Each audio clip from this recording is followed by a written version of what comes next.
Hellraiser Judgement is the 10th film in the Hellraiser franchise, and it is written and directed by Jerry T. Tunnicliffe, however you pronounce the name. And Tunnicliffe has been working on these films for quite a long time, ever since the third one as a makeup artist. And so he is a fan of the franchise, and personally I've only watched the first two films because I've only heard terrible things about the rest of the series. And while I do really like the first one, I absolutely love the second. The second is a personal favorite of mine just for the gore, the effects, the story itself. It's an insane film, and I've always been fascinated by this franchise. I saw the first one when I was probably 14 years old and fucked me up. Watched it on YouTube, by the way. It was weird series of events, but still. This new film just recently got released on VOD, direct-to-video, as most of the movies, like from the fifth one onward, and I decided to watch it just to review it. And I remember watching the trailers or some reaction to it, whatever, and they said, well, worst case scenario, there's gonna be some good gore in this film, some good violence. It's gonna be shit, we all know it, but at least we're gonna get some great violence. And right from the beginning, this film looked terrible. Absolutely terrible. It looks worse than a commercial in terms of visuals, the camera themselves, and it has to be said, I don't want to hate this film too much, because we can all agree the main problem here is Dimension Films, the producers. They don't give a fuck about this franchise. That's the straightforward answer. They don't. They just want to keep the rights of it, and they don't want to share it with anyone else. And instead of rebooting it, instead of giving some of the directors more money to do something actually creative and good, they just give them, I don't know, I don't even know the budget of this film. It's probably gonna be like, what, $100,000, judging from the final product. It was terrible movie. Visually speaking, but at least it starts, and the first 10 minutes I was hopeful for some crazy ass shit. And yes, the acting, it's not great in the movie, it's pretty terrible. We have a new Pinhead in the film. It's not Doug Bradley, but it's Paul T. Taylor, and he's okay, it's not bad. He's barely in the film. It's probably like 3 scenes of the film, and he only really becomes relevant in the end, but whatever. There is the director himself who plays another Cenobite, and he was actually pretty good. He's probably the best and only good part of this film. He plays the auditor, and I said it previously, I was hoping for good violence, but this film is shockingly enough tame. Either I'm just used to fucked up movies and that's why I'm probably desensitized completely, but they don't show anything at all for 95% of the film. It's probably due to the budget, I'm not gonna lie, but still, if you're watching an Hellraiser film, you want decent gore. Take the first film, there are some fucked up things that happen in it, and we're talking about a 1987-86 film. So in 2018, where we get a man who is being cut with swords and you don't even see meat being cut, it's just someone going, shoo, I'm cutting you, and the other guy, ah, I'm dying, ah.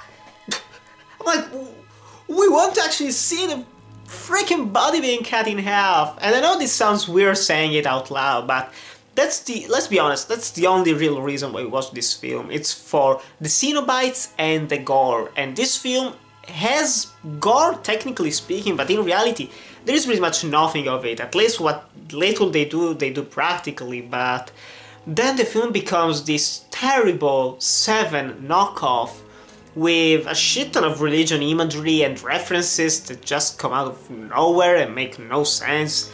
There is an angel just cause, probably because I haven't seen any of the other movies of the franchise after the second one. Probably that's why I was relatively confused by those things, but still, they came out of nowhere. There is a scene where Pinhead gives communion to the auditor, because yeah, why not? It's quite okay. And I live tweeted for the first time in my life. I was live tweeting.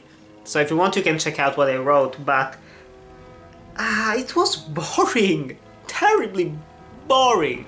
There is nothing eventful happening in this film. The only decent, more or less decent thing comes in the end, when we get the usual Pinhead, face getting ripped apart, a shit ton of references to the previous movies, just in terms of dialogue. You're reusing famous lines, "We've got such sights to show you, Jesus wept," and they say them in a really bad way.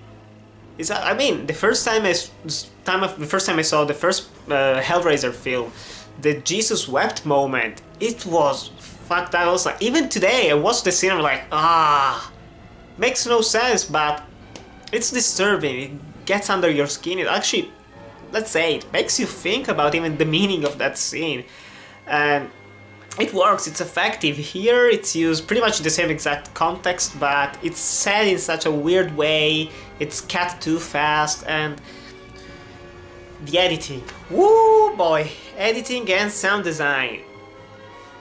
Awful. Awful. As I've said in the Phantom Thread review, I just recently finished working on a very short, very amateur short film, but I put a shit ton of effort on those freaking sound effects and on the editing to make it as tight as possible. They didn't give a fuck in this film with the sound effects and with the sound design. I mean, you got Chatterer, the iconic Cenobite Chatterer, the one who's always... He's making the noise, but his teeth aren't together, like, you can see here. You can see the movement. In that film, it's like this.